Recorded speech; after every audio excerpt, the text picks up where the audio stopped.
How to change visual filter in Free Fire.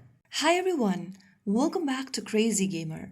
If you want to change your visual filter in Free Fire so that you can make your screen look more vibrant, then here's how you do it. First things first, launch open the Free Fire game on your device. Once you're inside the lobby screen, go to the gear button at the top right corner and tap on it. Now you'll come across the settings menu where you need to click display on the left.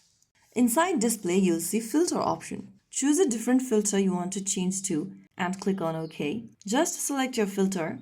Remember, changing your filter will also cause your device to use much battery. So after making this selection, you can head back to the lobby screen and you'll notice the visual change immediately. So there you have it. That is how you can easily change your filter in Free Fire. Changing your visual filter in Free Fire is quick and easy. It can seriously upgrade your gameplay experience. Whether you want clearer enemy spotting or just a more aesthetic screen, keep experimenting until you find your perfect look. If you found the video helpful, don't forget to like, share and subscribe to our channel. I will see you again in the next video. Thanks for watching.